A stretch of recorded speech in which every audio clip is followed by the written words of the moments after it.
ब्रह्मादिभ्यो ब्रह्म विद्या संप्रदाय कर्तृभ्यो वंश ऋषिभ्यो नमो महद्भ्यः। सर्वोपप्लवरहित प्रज्ञान घन प्रत्यगर्थो ब्रह्मैवाहमस्मि।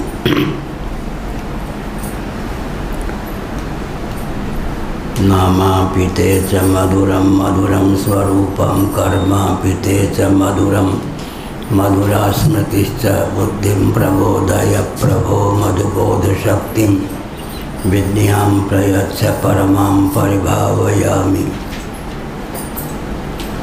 कोमलं कूजयन् वेणुं श्यामलोऽयं कुमारकः वेदवेद्यं परं ब्रह्म भासतां हृदये मम।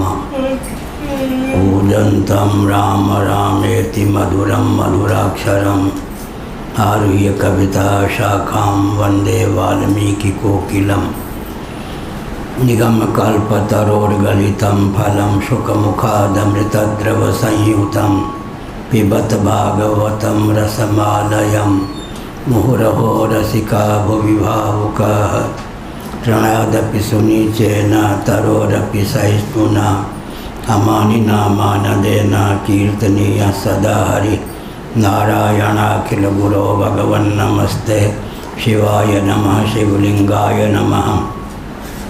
तन्मे मनः शिव संकल्पमस्तु सर्वे भवन्तु सुखिनः।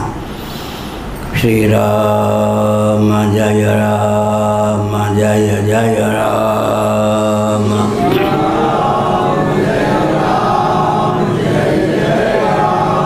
श्रीराम जय राम जय जय राम।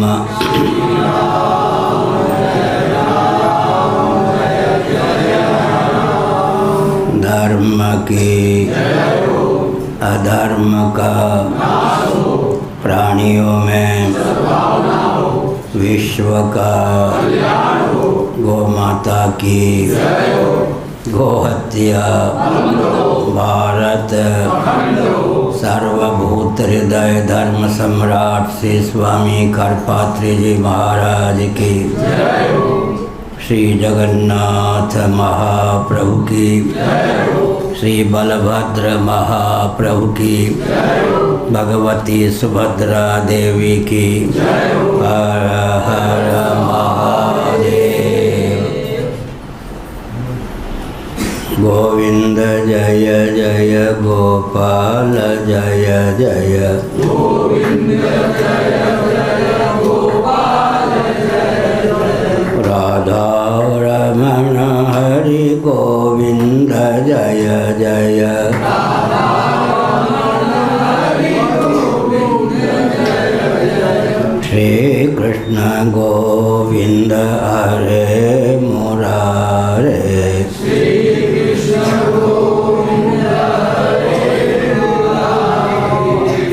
नाथ नारायण वासुदेव।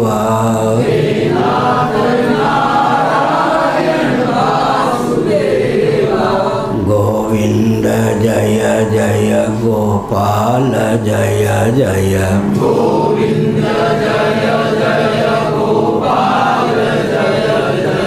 राधा रमण हरि गोविंद जय जय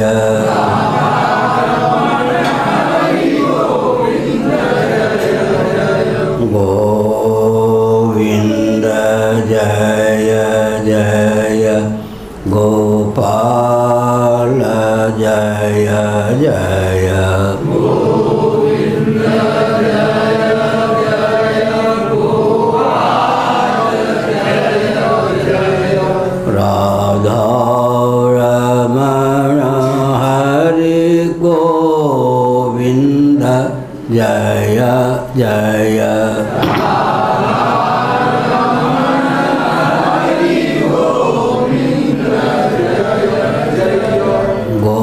गोविंद जय जय गोपाल जय जय गोविंद जय जय गोपाल जय जय। राधा रमण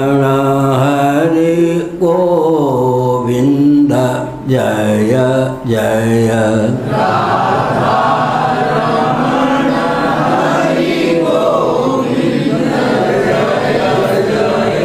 श्री वृंदावन बिहारी लाल की जय। नमो माधव्य शंभो शिव शिव शिव शिव शिव शिव नारायण नारायण नारायण।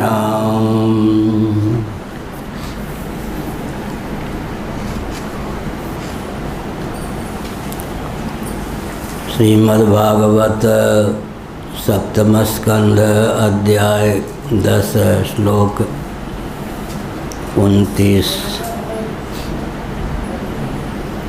एतद्वपुस्ते भगवन् ध्यायत प्रयतात्मनः सर्वतो गोप्तिसन्त्रासात् मृत्योरपि जिगांसतः। नारायण।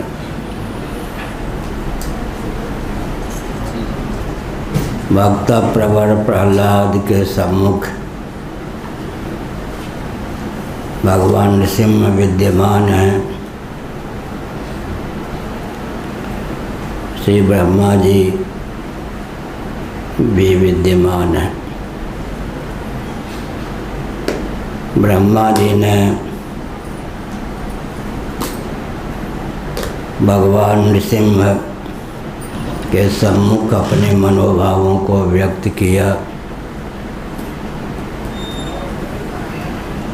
उसी संदर्भ में उन्होंने कहा कि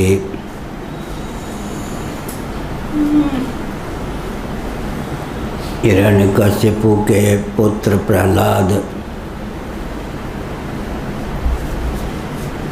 जो कि परम भागवत शुद्ध हृदय बाल गोपाल, उसको आपने उसके पिता के चपेट से मुक्त किया, मरने से बचा लिया। यह बहुत मंगलमयी गाथा है। यह अब आपका शरणागत है, इसकी सब प्रकार से रक्षा आप करेंगे ही।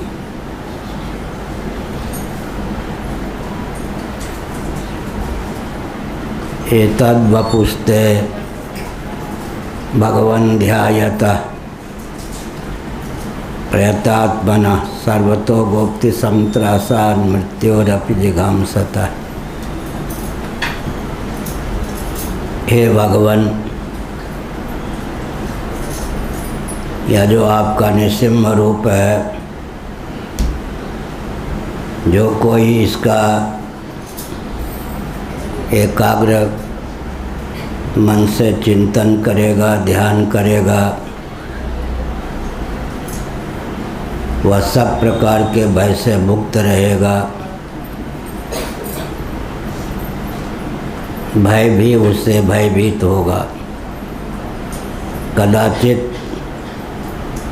आपका यशोगान करने वाला कोई व्यक्ति होगा, उसे मारने की इच्छा से साक्षात मृत्यु भी आ जाए, वह भी उस व्यक्ति का कुछ बिगाड़ने में समर्थ हो, ऐसा संभव नहीं। मृत्यु पर विजय प्राप्त करने वाली आपकी यह छवि है, मूर्ति है। आपके इस दिव्य वैभव युक्त स्वरूप की हम वंदना करते हैं। इस दिव्य विग्रह की हम उपासना करते हैं और भावना यह है कि संकटग्रस्त कोई भी प्राणी इसका ध्यान करके अपने आप को संकट से मुक्त कर ले। नृसिंह उवाच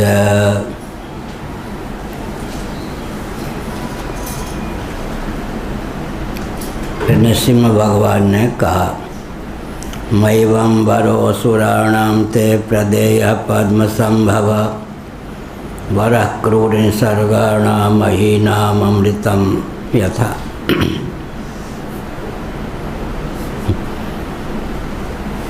पद्म संभव मेरे नाभि कमल से समुद्भूत ब्रह्मा जी भविष्य में ध्यान रखें, जो दैत्य असुर कोटि के पिशाच वृत्ति के व्यक्ति हों उनको इस प्रकार का वरदान न दिया करें। जो स्वभाव से कुटिल हैं, क्रूर हैं, उनको दिया हुआ वर उसी प्रकार है जैसा सर्पों को दूध पिलाना।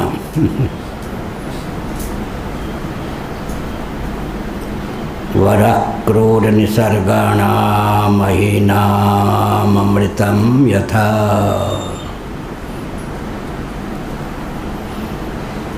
सर्पों को दूध पिलाना।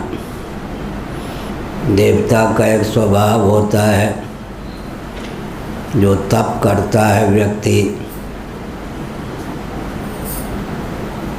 जब देवता प्रसन्न हो जाते हैं तो कहते हैं वर मांगो। अब अगर वह व्यक्ति लोकाक्षय की भावना से ही कोई वर मांगता है तो देवता दे देते हैं। ब्रह्मा जी का भी स्वभाव यही है।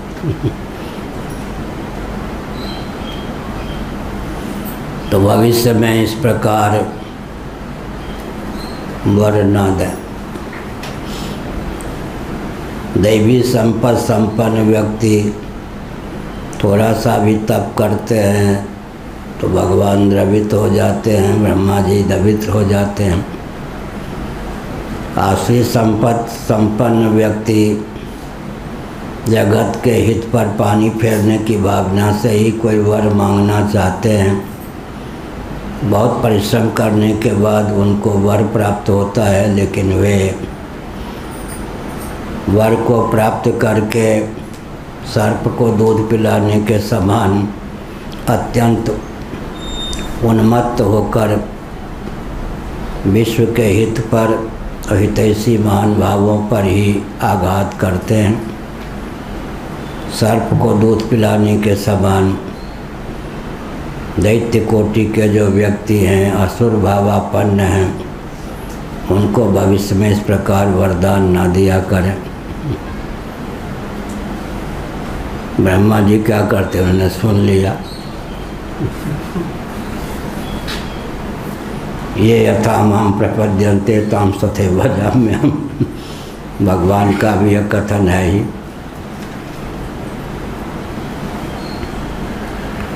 जो क्रूर व्यक्ति होता है वो देवताओं की आराधना भी क्रूरता को कारगर करने की भावना से ही करता है। इसलिए गीता में दो समानांतर वचन है, छायाय जगतो हिताः सर्वभूतिते रताः। छायाय जगतो हिताः, जगत के हित पर पानी फेरने के लिए ही दुष्टों का जन्म होता है। दूसरी ओर सर्वभूतिते रताः, जो सज्जन होते हैं सब प्राणियों के हित में हरनिश संलग्न रहते हैं, रत रहते हैं।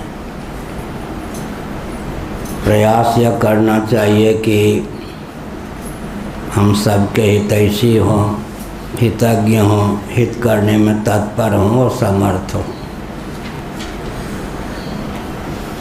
चार योग्यताओं से संपन्न भगवान होते हैं। भगवत भक्त भी इन योग्यताओं से संपन्न हो जाते हैं भगवत कृपा से। सबका हितैषी होना चाहिए, सबका हितज्ञ भी होना चाहिए, सबके हित करने में तत्पर भी होना चाहिए और हित करने में समर्थता भी अर्जित करनी चाहिए। गाथा यह है कि संतान को अपने हित का ज्ञान नहीं होता, इसलिए माता पिता की पोल पट्टी सुरक्षित रहती।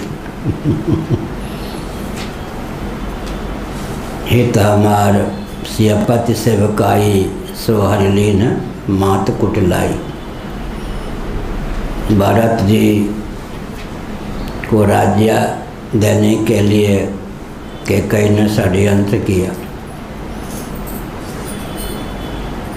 अपने पुत्र के हित की भावना तो थी, लेकिन हित का ज्ञान नहीं था कैकेयी को। और भरत जी को अपने हित का ज्ञान था, इसीलिए उन्होंने उलाहना देते हुए क्या कहा, हित हमार सियपति सेवकाई सो हरिलीन मात कुटलाई। हमारा हित तो देवी सीता के पतिदेव भगवान रामभद्र अपने अग्रज की सेवा में सन्निहित था। माता जी ने कुटिलता पूर्वक उस पर पानी फेर दिया। हित हमार सियपति सेवकाई सो हरिलीन मात कुटलाई। अगर भरत जी को अपने हित का ज्ञान न होता तो माता की चरणामृत जरूर लेते। माँ तुमने अच्छा किया, राम जी को वनवासी बनाकर हमको राज्य अभिषेक कर दिया। 14 वर्षों में तो इतना शिकंजा कसूंगा कि राम जी को शासन करने का आगे अवसर ही नहीं मिलेगा। छत्तीसगढ़ आदि में समझौता हो गया, पहले ये मुख्यमंत्री बनेंगे, बाद में वो।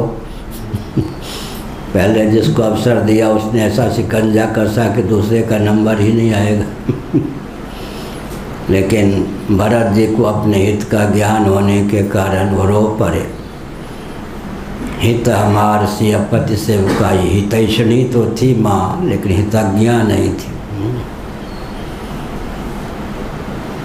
हिततम तत्व का उपदेश है उपनिषदों में। कौशिकी ब्राह्मणोपनिषद में हित तत्व का उपदेश है। हितोपदेश जैसे कहते हैं, हित तत्व कौशिकी ब्राह्मणोपनिषद में। देवराज इंद्र भगवत भावापन्न थे, परमात्मा में आत्मबुद्धि संपन्न थे। प्रतर्दनोपाख्यान है कौशिकी ब्राह्मणोपनिषद में, बहुत सुमंगल है, उस पर ब्रह्मसूत्र भी है।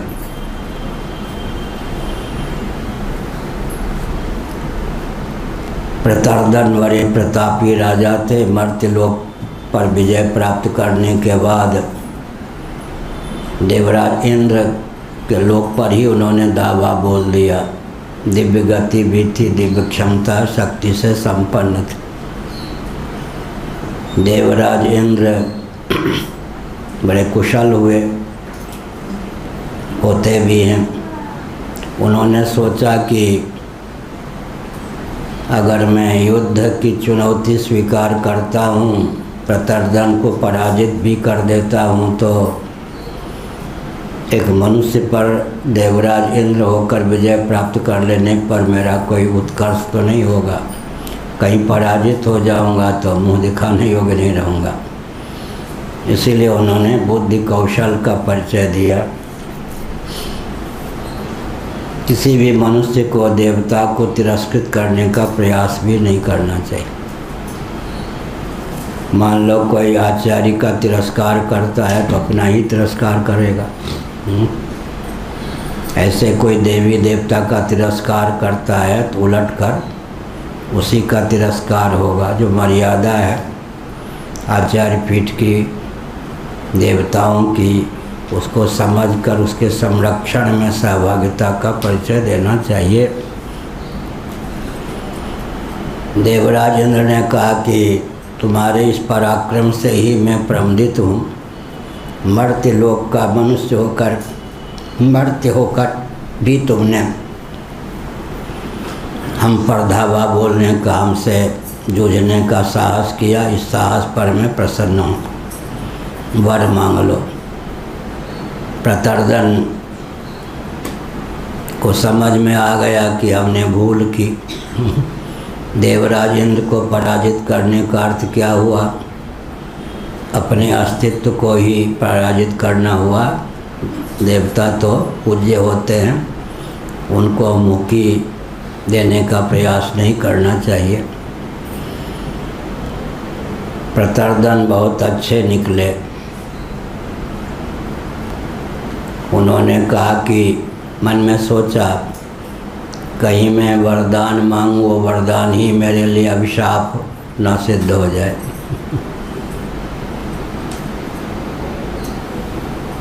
क्योंकि होता यही है, बेटे पोते धन धान यही तो संसारी व्यक्ति मांगते हैं देवताओं से, और इन्हीं के चक्रव्यूह में फंसकर लाखों जन्मों तक भटकते रहते हैं। प्रतर्दन ने कहा जो हिततम तत्व है, हित तत्व है,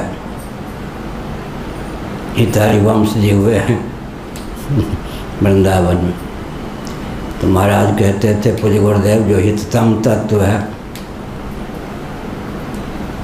उसका मेरे प्रति उपदेश कीजिए। प्रतर्दन ने तो ब्रह्म भावापन्नता के कारण प्रतर्दन को इंद्र ने कहा मैं हिततम हूँ। अहम ब्रह्मास्मि की दृष्टि से हिततम परमात्म तत्व में आत्मबुद्धि होने के कारण तुम मेरी उपासना करो। तो ब्रह्मसूत्र में उपनिषदों में जो जटिल पहेलियाँ हैं जिनका अर्थ प्रकारांतर से भी हो सकता है, प्रकरण का ध्यान न रखा जाए, उन्हीं पहेलियों को सुलझाने के लिए उत्तर मीमांसा ब्रह्मसूत्र है, शारीरक मीमांसा भी जिसको कहते हैं। और वेदों में जो कर्मकांड परक वचन है, कर्मकांड में प्रयुक्त और विनियुक्त उपासना कांड परक वचन है, उनको लेकर जो संदिग्ध स्थल हैं, इसका अर्थ यह हो सकता है या उन संदिग्ध स्थलों की गुत्थी सुलझाने के लिए पूर्व मीमांसा की रचना की जैमिनी महर्षि ने। बादरायणाचार्य से वेदव्यास भाग ने उत्तर मीमांसा, जिसको हम वेदांत दर्शन कहते हैं, शारीरक मीमांसा कहते हैं, उसकी रचना की। तो हिततम तत्व परमात्म तत्व ही है। इस प्रकार से जो व्यक्ति हिततम परमात्म तत्व की आराधना करता है वो अपने लिए वरदान स्वरूप सिद्ध होता है। हित हमार सियपति सेवकाई, हितैषी या हितैषणी होना ही पर्याप्त नहीं है, हितज्ञ भी होना चाहिए। केकई ने तो अपनी ओर से बेटे को राज्य देने का सारा षड्यंत्र किया, लेकिन बेटे को, पुत्र को, भरत जी को अपने हित का ज्ञान था। तो भरत जी ने रोते हुए क्या कहा, हित हमार सियपति सेवकाई सो हरिलीन मातु कुटिलाई। माता ने मेरा हित तो चाहा, लेकिन मेरे हित का ज्ञान न होने के कारण कुटिलता पूर्वक मेरे हित पर पानी फेर दिया। अयोध्या वासियों ने टिप्पणी क्या की, पेड़ काटते पालव सींचा, मीन जियन नित वारी उलीचा। इसके कई ने क्या किया, पेड़ काटते पालव सींचा। वृक्ष को काट करके पल्लवों को कोई सींचे तो पल्लव क्या सुरक्षित रहेंगे। मीन जियन नित वारी उलीचा, कोई मीन मत्स्य का जीवन चाहे, लेकिन दुर्मति होने के कारण मत्स्य की जीवनी शक्ति जल पर निर्भर है। इस तथ्य का ज्ञान न होने के कारण नित्य ही सरोवर जलाशय को जल के उलीचे। मीन जियन नित वारी उलीचा, पेड़ काटते पालव सींचा। और भी कहा के बारे में, निज कर नयन कारी चाह देखा। कोई व्यक्ति अपने हाथ से आँख को निकाल ले और रूप का दर्शन करना चाहे वो संभव नहीं। इसके कई ने उसी प्रकार की दुष्टता का परिचय दिया। इसे अपने बेटे के हित का ज्ञान नहीं, राम जी की पहचान नहीं, इसने तो बंटाढार ही कर दिया।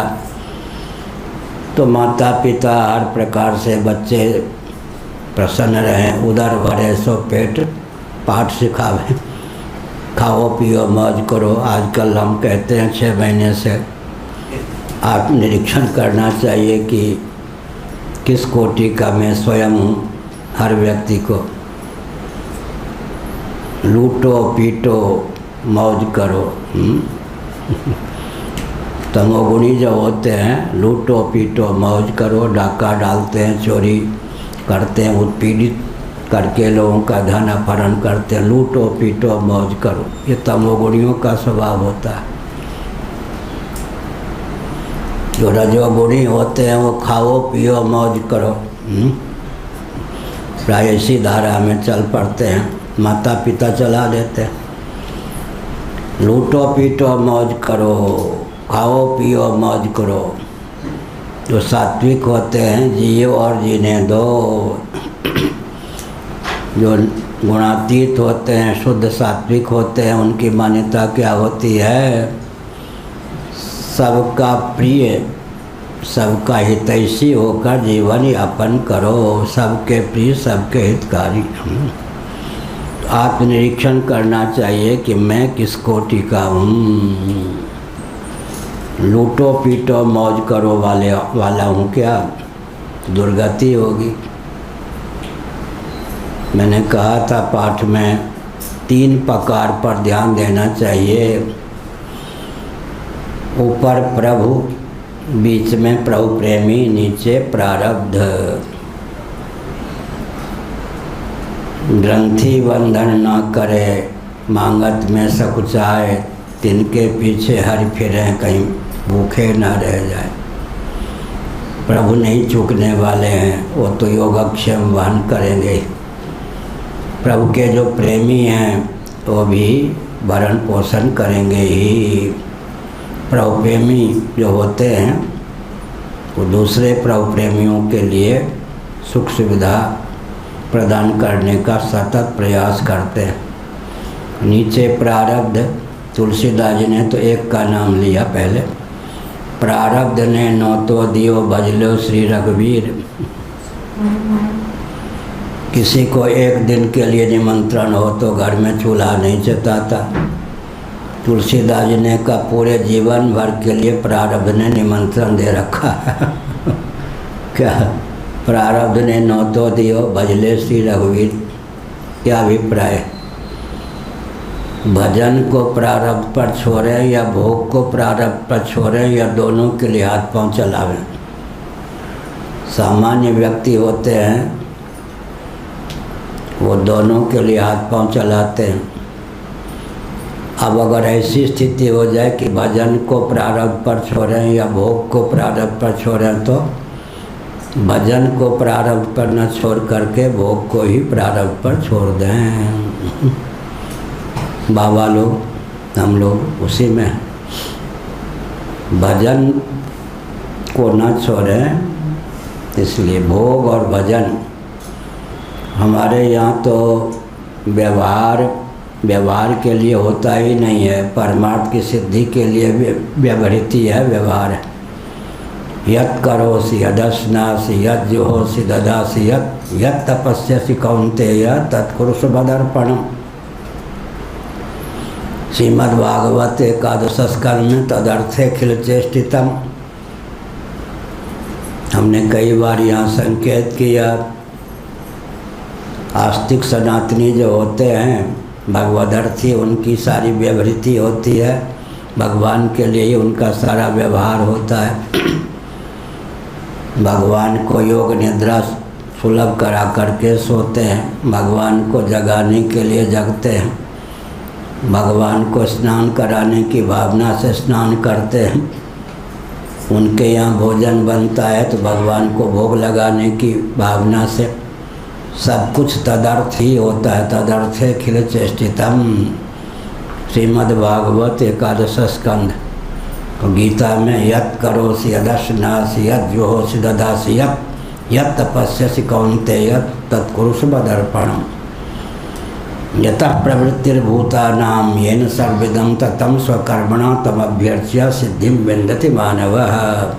यतः प्रवृत्तिर्भूतानां येन सर्वविदं ततं, प्राणियों की और पांचभौतिक प्रपंच की प्रवृत्ति भगवान से ही हुई है।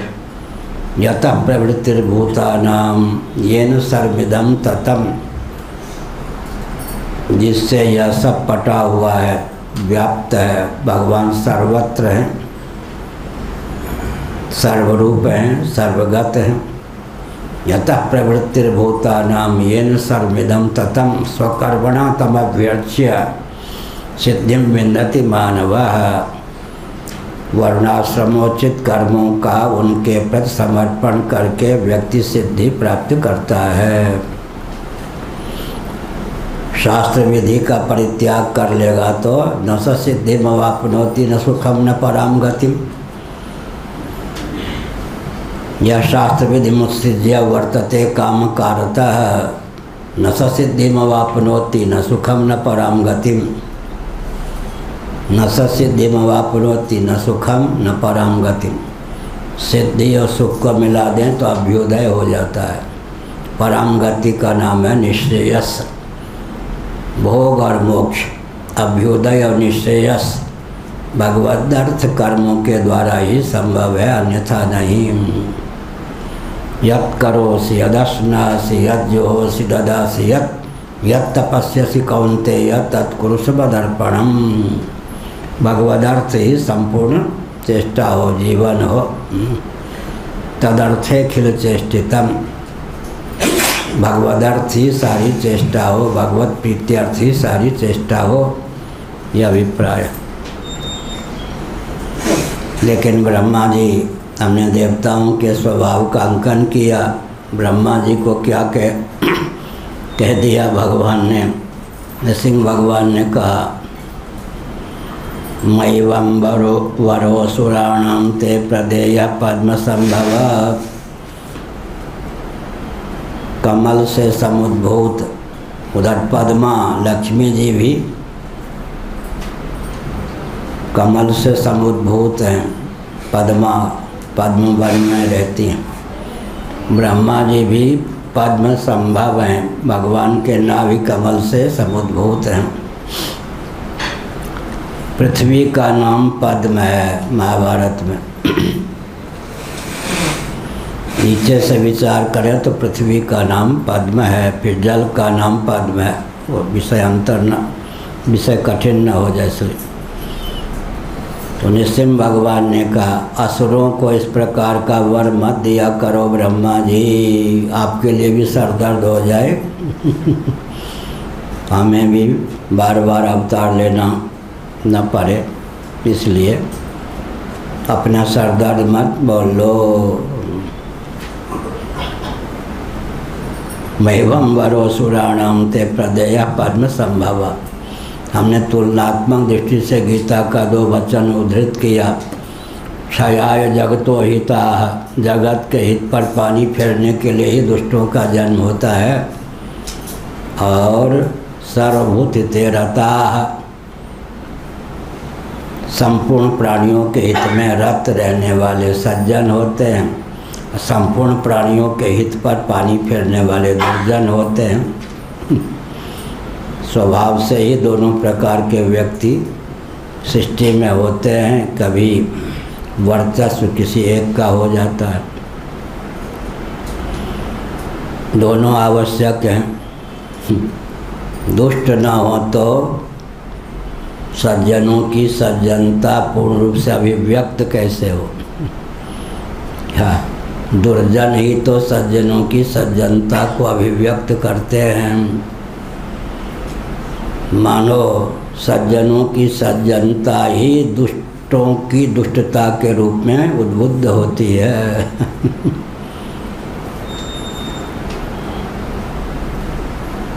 और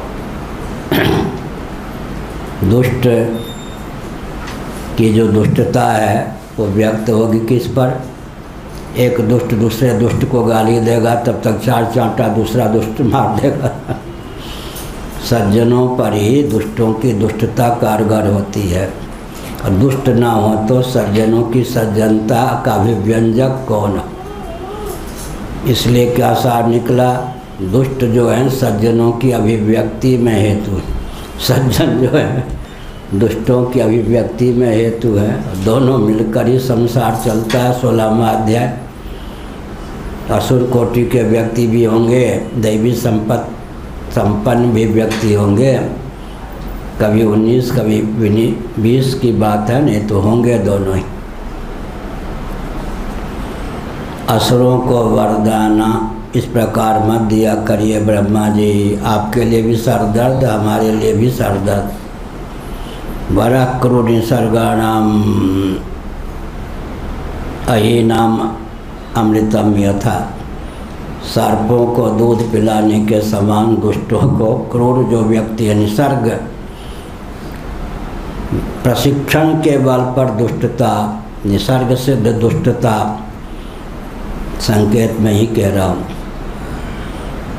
निसर्ग सिद्ध दुष्ट तो कम होते हैं,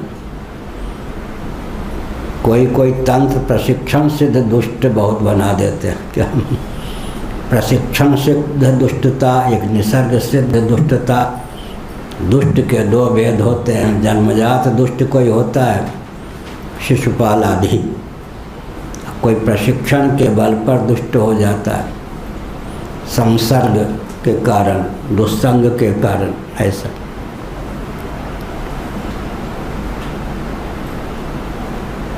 लेकिन हमने कहा यदि हिरण्यकशिपु है तो समझना चाहिए उसी के घर में प्रहलाद होगा। कंस है तो वहीं उसी के आसपास अक्रूर और उद्धव होंगे। रावण है तो उसी की राजधानी विभीषण भी होंगे। दुष्टों के दलन करने वाले भी दुष्टों के आसपास ही होते हैं। इसलिए दैवी संपन्न व्यक्ति विजयी हो जाते हैं। वरा क्रूर निसर्गाणाम महीनाम अमृतम यथा, सर्प को अमृत दूध पिलाने के समान निसर्ग सिद्ध स्वभाव से जो क्रूर हैं उनको इस प्रकार का वरदान देना।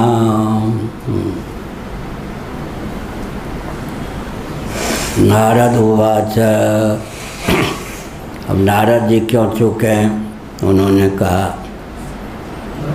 इत्युक्त्वा भगवान राजं तत्रैवान्तर्दधे हरि अदृश्य सर्वभूतानां पूजिता परमेष्ठिना। 31। राजन युधिष्ठिर जी को नारद जी ने कहा, नृसिंह भगवान इतना कहकर तिरोहित हो गए, ब्रह्मा जी के द्वारा दी गई पूजा को स्वीकार करके वहीं अंतर्हित हो गए, अंतर्धान हो गए, संपूर्ण प्राणियों की दृष्टि से ओझल हो गए। अग्नि का और भगवान का स्वभाव एक सरीखा होता है।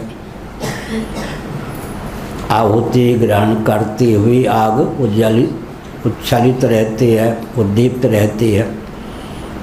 आहुति ईंधन को खा करके आग बुझ जाती है।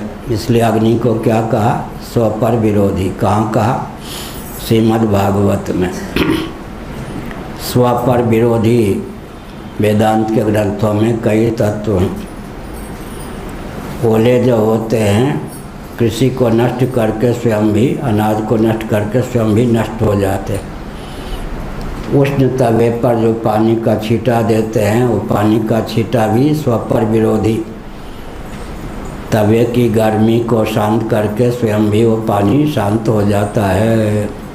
स्वपर विरोधी निर्मली बूटी जल के रज को शांत करके स्वयं भी दब जाती है, वो भी स्वपर विरोधी है।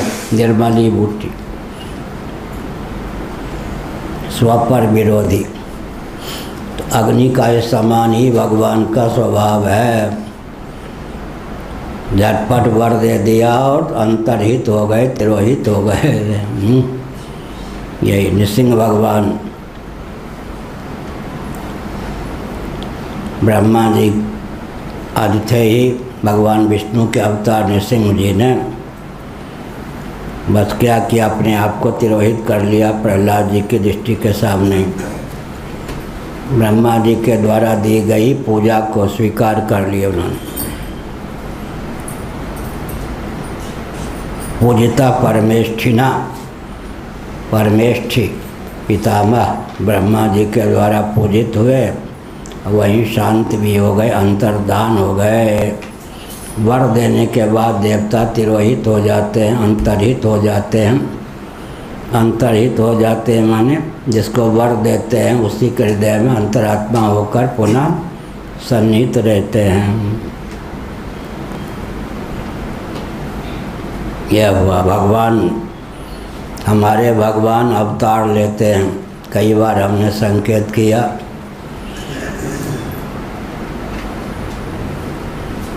आर्य समाजियों के भगवान साक्षात अवतार नहीं लेते। बच्चे लोग बढ़िया ध्यान से सुन रहे हैं। वैशेषिकों के भगवान, नैयायिकों के भगवान साक्षात अवतार नहीं लेते हैं। शेश्वर सांख्यवादियों के ईश्वर क्लेश कर्म विपाकाशय से परामृष्ट सर्वेश्वर साक्षात अवतार नहीं लेते। कुरान शरीफ और बाइबल की सीमा के ईश्वर साक्षात अवतार नहीं लेते। क्यों नहीं लेते? दार्शनिक तथ्य है। जो ईश्वर को जगत बनाने वाला प्रस्थान है, जगत बनने वाला भी ईश्वर, बनाने वाला भी ईश्वर, जगत का भिन्न निमित्तोपादान कारण जो भगवान को न मानने वाला प्रस्थान है, उस प्रस्थान के अनुसार ईश्वर अवतार नहीं लेते साक्षात। इसलिए दयानंद स्वामी ने लिखा, कोई मुक्त जीव ही श्री राम कृष्ण आदि रूपों में अवतार लेता है, भगवान अवतार नहीं लेते कतई। महानंद भगवान कतई अवतार नहीं लेते। बुलंदशहर जिला में कतई बोलते हैं, भगवान कतई अवतार नहीं लेते, बिल्कुल अवतार नहीं लेते। लेकिन हमारे भगवान जगत बनाते भी हैं, जगत बनते भी हैं, निमित्त कारण भी हैं, उपादान कारण भी हैं, मेकर भी हैं, मैटर भी हैं। हमारे भगवान अवतार ले ही सकते हैं, साक्षात अवतार होता ही है। एक घटना याद आ गई, विद्यार्थी जीवन में था, किसी बाबा के संपर्क नहीं था संत महात्मा के, लेकिन पूर्व जन्म के संस्कार के कारण चल पड़ा। चलते चलते आगरा के समीप एक नदी के किनारे था, भूखा प्यासा था कई दिनों का, छोटी आयु थी।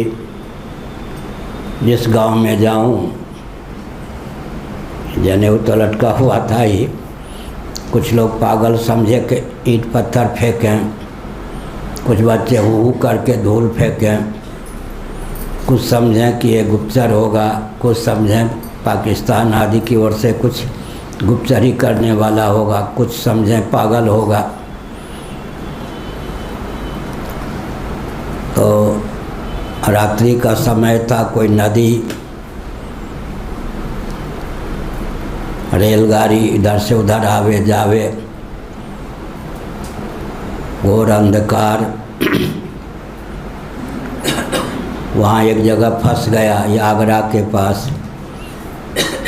रेल की सामग्री की रक्षा के लिए जो नियुक्त थे व्यक्ति, वो एक मुसलमान बड़ा हिष्ट पुष्ट युवक था। उसने कहा कि जाति के हो? मैंने कहा हिंदू हूँ, ब्राह्मण हूँ, जनेऊ देख ही रहे हो। और वो विसिल जैसे कहते हैं, और जो आसपास में रेल की पटरी आदि की रक्षा करने वाले थे, उसी बिरादरी के व्यक्ति नियुक्त थे। उसने कहा अच्छा हिंदू हो ब्राह्मण हो, तुमको मार करके मैं इस नदी में फेंक दूंगा। ये स्थिति हुई तो मैंने कहा कि 2 मिनट का मुझे समय दोगे? बड़ा जोर से हंसा। 2 मिनट में कौन तुम्हारी रक्षा करेगा? हमने कहा रक्षा करने वाला कौन होगा वो तुम देख लेना, लेकिन 2 मिनट का मुझे समय चाहिए। बहुत हंसा। बात भी ठीक थी, 2 मिनट में कहाँ से कोई आ जाएगा। ठीक 2 मिनट में न मुझे दिखाई पड़े न उसे, कोई खरों पर पहनकर, खरों पहने हुए खटखट खट की आवाज़ आने लगी। हमने कहा मेरा रक्षक आ गया, तुम अब मार सकते हो, मार करके इस नदी में फेंक सकते हो, तैयार हो जाओ। मैं तो तैयार हूँ। उसने कहा तुम्हें क्या मारूंगा, मुझे बेहोशी हो रही है। उसके बाद मैंने कहा ठीक है अब मैं जाऊंगा उस पार। उसने कहा मेरे चंगुल से तो बच गए, लेकिन ये जो रेल के पुल है ना, केवल ऐसे, और अंधेरी रात है, कब ट्रेन आ जाए कुछ नहीं कह सकते। यहाँ पर रहोगे तो मेरे साथी लोग आके मार ही देंगे, उस पार जाओगे तो न जाने कब ट्रेन आ जाए, फिसल गए तो सीधे नदी में, तुम्हें तो मरना ही है। हमने कहा तुम्हारे चंगुल से जिसने बचा दिया वो रेल के चंगुल से ही बचाएगा। बड़ी मुश्किल से, बहुत लंबी चौड़ाई की नदी, ऐसे ऐसे उसमें पार करने के लिए फिर वो उस पार पहुंच गया। दैवयोग से उस पार पहुंचा तो आधे मिनट के अंदर ट्रेन आ गई। आधा मिनट में विलम्ब हो जाता, कट के गिर जाता। इसलिए जिसकी रक्षा करने वाले भगवान होते हैं उसको कोई मार दे संभव नहीं। तो चले थे भगवान के आश्रयहीन, आश्रित। कई बार मरने कटने की स्थिति आई, लेकिन भगवान ने रक्षा की। 25-26 बार कांच दिया गया, 2 बार विष दिया गया, 5 बार सर्प ने डसा जंगल में, घोर जंगल में, 1 बार विषखोपड़ा ने डसा। जन्मभूमि में मांत्रिकों ने 5 बार मांत्रिक सर्प से डसवाया, लेकिन ये सब विपत्ति एक और।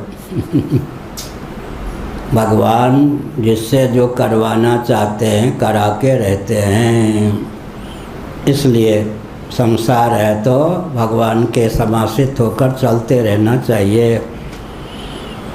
वरः क्रूर निसर्गाणां महीनामृतम यथा, क्रूर व्यक्तियों को वरदान देना, एक तो करेला फिर नीम चढ़ा बढ़िया, एक तो गिलोय फिर नीम चढ़ी। नारद उवाच, भगवान ब्रह्मा से पूजित होकर नृसिंह भगवान देखते देखते अंतर्हित हो गए, तिरोहित हो गए।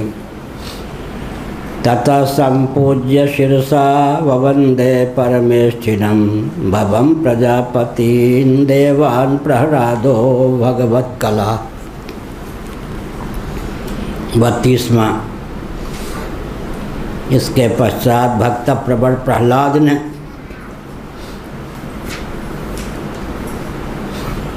वहाँ जो रह गए थे ब्रह्मा जी, शंकर जी, प्रजापति और अन्य देवता, देवराज, इंद्रादि, सबकी पूजा की। उन्हें नतमस्तक होकर प्रणाम किया। देख जहाँ भगवान प्रकट हो गए नृसिंह रूप में तो ब्रह्मा जी थे ही, और प्रजापति थे ही, देवराज इंद्र थे ही। भगवान का दर्शन हो गया तो सबका दर्शन, भगवान के जितने भक्त देवता लोग सब थे ही। भगवान तिरोहित हो गए, अब इन सबों को प्रणाम किया प्रहलाद ने, उनकी उपेक्षा नहीं किया, ये भी है। हाँ, ये कि अब भगवान ही मिल गए तो ब्रह्मा कौन होते हैं, इंद्र कौन होते हैं। बहुत विकट बात भगवान विश्वनाथ मेरे हैं, अगस्त जी ने कहा है स्वयं। तो अन्य देवी देवताओं को उपेक्षा कर दी अगस्त जी ने।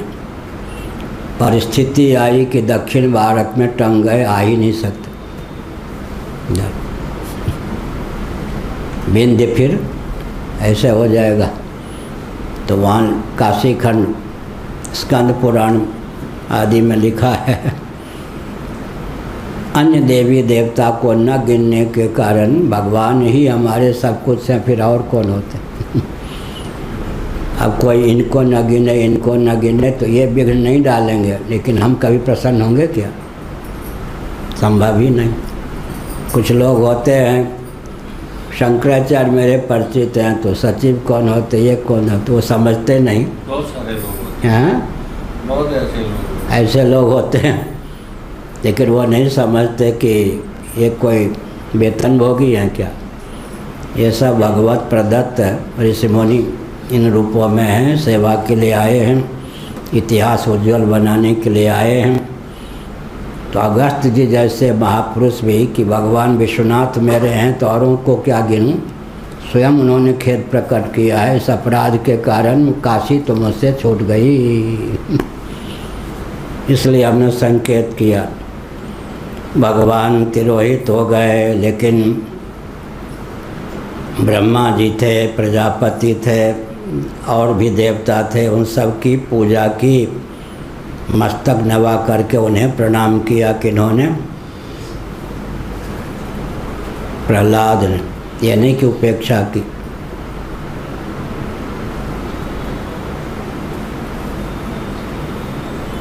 तब फिर क्या किया? बहुत बढ़िया। तथा काव्यादि भी कवि नाम उष्णा कवि, तथा काव्यादि भी सार्धम मुनि भी कमलासन दैत्यानां दानवानां च प्रहलाद मकरोत्पत्तिम। बहुत बढ़िया। काव्यादि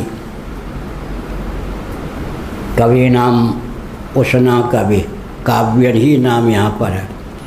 शुक्राचार्य को काव्य कहते हैं, कवियों में श्रेष्ठ हैं, तो काव्य भी उनका नाम हो गया। तथा काव्यादि भी सार्धम मुनि भी कमलासन दैत्यानां दानवानां च प्रहलाद मकरोत्पत्तिम।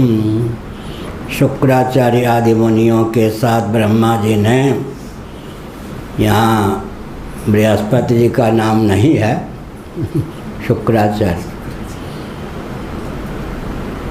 उधर बृहस्पति जी हैं, उधर शुक्राचार्य, समधि भी बन जाते हैं कच्छ और देवयानी को लेकर। यह भी एक ऐतिह्य तथ्य है।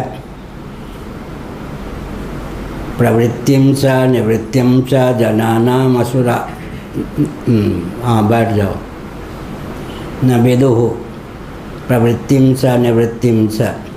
जो दुष्ट होते हैं न प्रवृत्ति को जानते हैं न निवृत्ति को। जितने असुर होते हैं, दुष्ट कोटि के व्यक्ति होते हैं, उनकी कमजोरी सबसे बड़ी क्या होती है? न वो प्रवृत्ति को जाने न निवृत्ति को। आगे बढ़ पीछे लौट, कहाँ बढ़ना चाहिए कहाँ पीछे होना चाहिए नहीं जानते। प्रवृत्तिम च निवृत्तिम च, प्रवृत्ति और निवृत्ति को जानते नहीं असुर। इसलिए असुरों का नेतृत्व भी दैवी संपद संपन्न काव्य शुक्राचार्य के हाथ में, और देवताओं का नेतृत्व बृहस्पति के हाथ में है। बाहर से दोनों में लाग डांट की बात आती है, लेकिन दोनों समधी हो जाते हैं। इससे शिक्षा क्या मिलती है? असुरों में भी आसुरी संपत्ति के व्यक्तियों के नेतृत्व की क्षमता नहीं होती। नेतृत्व तो दैवी संपत्ति संपन्न व्यक्ति ही कर सकते हैं। इधर कौन है? बृहस्पति, उधर कौन है? शुक्राचार्य। बाहर से लाग डांट होने पर भी दोनों समधी हो जाते हैं। तो नेतृत्व की क्षमता दैवी संपत्ति संपन्न व्यक्तियों में ही होती है। शुक्राचार्य आदि मुनियों के साथ ब्रह्मा जी ने, स्वयं ब्रह्मा जी ने क्या किया? प्रहलाद जी को समस्त दानव और दैत्यों का अधिपति बना दिया।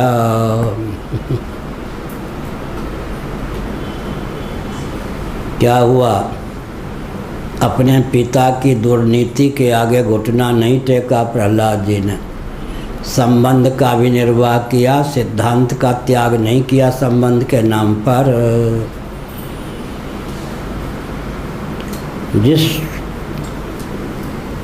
हिरण्यकश्यपु की संपदा, उनकी विभूति, उनके वैभव को देखकर इंद्र भी लज्जित होते थे, इंद्र भी उनके यहाँ हाथ जोड़े रहते थे।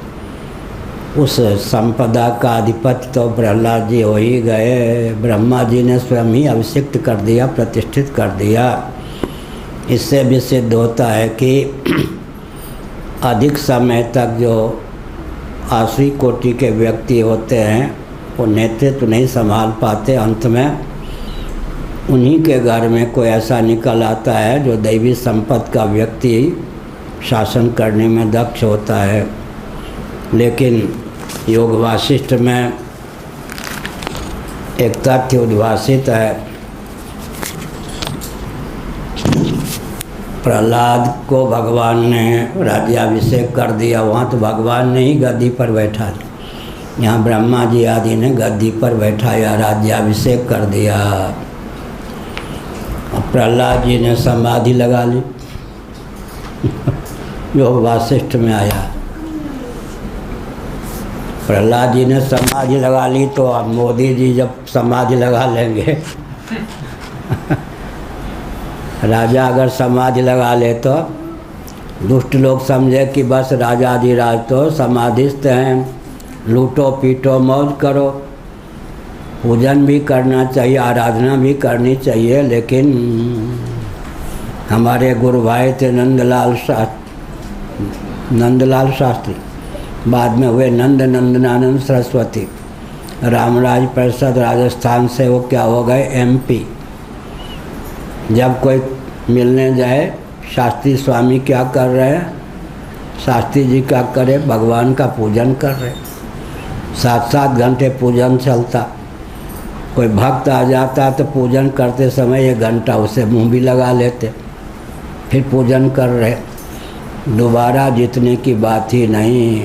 तो पूज्य गुरुदेव ने कहा, पूजन तो मैं भी करता हूँ, तुम्हारी पूजा जो है बदनाम है। दायित्व का निर्वाह न करना। रामराज परिषद का बट्टा ही बैठा दिया शास्त्री स्वामी जी ने। क्यों? किसी की बात सुनने के लिए समय नहीं, पूजन पर बैठे।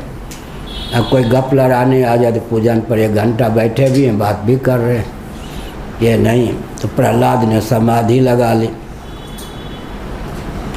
तब हाहाकार मच गया। दुष्टों ने कहा हमारे लिए तो बढ़िया, जैसे हिरण्यकश्यप राजा था, उपद्रव करने का पूरा अवसर प्राप्त था। अब ये प्रहलाद है, सुध-बुध नहीं, समाधि लगाए हुए, खूब लूटो पीटो मौज करो। तब भगवान प्रकट हो गए और भगवान ने क्या कहा, तुम पर वैसे ही मैं प्रसन्न हूँ। समाधि लगाने पूजन करने के लिए कुछ समय निश्चित कर लो। जनता की उपेक्षा कर दोगे तो तुम्हारे पिता और तुम में विभाजक रेखा कुछ नहीं रहेगी। सज्जन भी हो और सक्रिय ना हो, शंकराचार्य के पद पर हो और शंकराचार्य असमय या तो सोए हो या समाधि के नाम पर हो, उन्माद फैल जाएगा, धार्मिक जगत में ही विप्लव हो जाएगा। इसलिए पद सुलभ दायित्व का निर्वाह भी भगवान की आराधना है।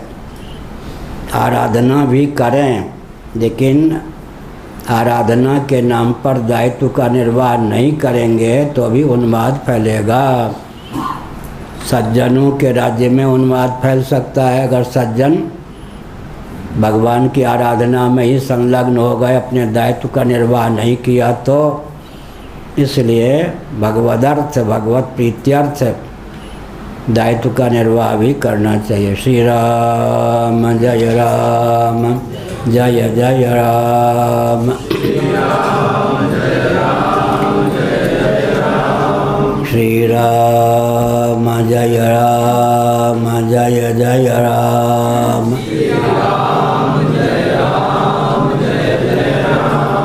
धर्म की अधर्म का प्राणियों में विश्व का। लेकिन एक बात है,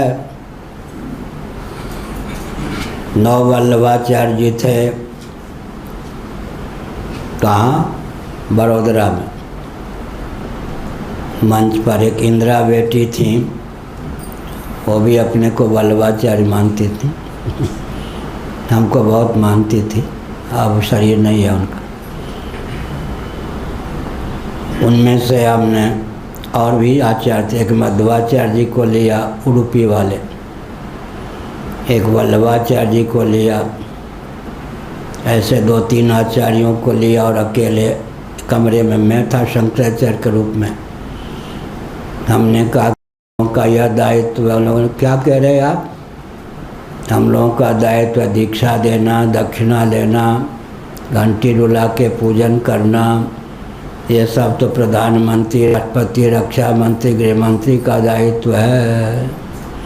हम दंग रह गए। जिनको अपने दायित्व का ही ज्ञान नहीं है वो आचार्य पद पर प्रतिष्ठित होकर क्या करेंगे? शासकों पर शासन करने के लिए शंकराचार्य का पद है क्या? शंकराचार्य का पद क्या है? शासकों पर शासन करना। भले ही राम जी भगवान के ही अवतार थे, लेकिन वशिष्ठ जी का नियंत्रण था या नहीं? युधिष्ठिर जी धर्मराज के अवतार थे, लेकिन धौम्य ऋषि का, व्यास जी का नियंत्रण था या नहीं? उधर विक्रमादित्य तो नवयोगी कौन थे? नवरत्न। इधर समर्थ रामदास जी, शिवाजी, चंद्रगुप्त तो चाणक्य। इसलिए व्यासपीठ को दुर्बल करने का कभी प्रयास नहीं करना चाहिए। आजकल एक व्यामोह है, शासन तंत्र के उच्च पदों पर प्रतिष्ठित व्यक्ति नहीं पसंद करते कि व्यासपीठ की परंपरा सुरक्षित रहे, वो भी शास्त्र सम्मत परंपरा को नष्ट करने का ही सारा षड्यंत्र है। अखाड़ा परिषद, विश्व हिंदू परिषद, धर्म संसद, सबका तात्पर्य यही था, परंपरा प्राप्त आचार्य विलुप्त हो जाए। लेकिन हुआ क्या? परंपरा प्राप्त आचार्य आज भी धारते हैं, ये सब लुप्त हो गए। इसलिए शासन, पहले तो शंकराचार्य को अपने दायित्व का ज्ञान होना चाहिए ना। शासकों पर शासन करने का दायित्व आपका है, म्याऊं म्याऊं करने का नहीं। इसलिए लेकिन शासकों पर शासन करने के लिए ब्रह्मतेज चाहिए, शास्त्रों का ज्ञान चाहिए, नीति निपुणता चाहिए। अंत में सफलता का क्या रहस्य है? भरत विनय, रामचरितमानस। भरत विनय सादर सुनिय करिय विचार बहोरी, करिय लोक मत साधु मत नृपनय निगम निचोरी। भक्त मत, साधु मत, शास्त्र मत, राज मत, लोक मत, इनमें सामंजस्य साध करके जो व्यवहार करता है वह मुक्ति नहीं खाता। भरत विनय सादर सुनिय करिय विचार बहोरी। वशिष्ठ जी ने चित्रकूट में राम जी से कहा, करिय लोक मत साधु मत नृपनय निगम निचोरी। यह भक्त मत, साधु मत, शास्त्र मत, लोक मत, राज मत, इनमें सामंजस्य साध करके जो काम करता है मुक्ति नहीं खाता। एक दर्शन, विज्ञान, व्यवहार, तीनों में सामंजस्य साध करके जो काम करता है मुक्ति नहीं खाता। ऊपर सैद्धांतिक संवाद का बल हो, बीच में सेवा का प्रकल्प हो, नीचे सेना भी हो। इस पर 2-3 वाक्य कहते हैं। आदि शंकराचार्य ने क्षात्र धर्म को उद्दीप्त किया। कालांतर में अन्य शंकराचार्य महानुभाव परंपरा शिथिल हो जाने पर फिर क्या किया? वैकल्पिक क्षत्रिय नागा सैनिकों को उद्भाषित किया। कालांतर में गुरु गोविंद सिंह जी ने वैकल्पिक क्षत्रिय, कौन? सिखों को शिष्य से सिक्ख हो गया, शिष्यों को तैयार किया। कालांतर में हेडगेवार जी ने आरएसएस को तैयार किया। अब स्थिति क्या है, खानदानी क्षत्रियों को तो लुप्त कर दिया गया। क्षत्रिय बड़े चतुर निकले। स्वतंत्रता के बाद देखा कि कांग्रेस का शासन हो सकता है तो कांग्रेसी बन गए सब। उस समय सब राजा उजा कांग्रेसी हो गए। कांग्रेसी होकर के लाभ उठा लिया, पर छात्र वंश दिशाहीन हो गया। कुछ क्षत्रिय बाबा हो गए। पहले ही गौतम बुद्ध और महावीर जी ये दोनों असमय में धरना आ जाते तो क्षत्रियों का वर्चस्व बना रहता। कम से कम सरदार वल्लभ भाई पटेल ने एक बुद्धिमत्ता का परिचय दिया होता कि 4 शंकराचार्य थे। उस समय 365 देशी राजा थे, उनमें तालमेल बैठा के एक शंकराचार्य की सीमा में एक क्षत्रिय राजा नियुक्त कर देते, देश की यह दशा नहीं होती। शासन करने के लिए भगवान ने क्षत्रियों को जन्म दिया है ना, दूसरा कोई शासन नहीं कर सकता। अभी देख ही रहे उत्तर प्रदेश का शासन, अन्य सब मुख्यमंत्री म्याऊं म्याऊं करते हैं या नकल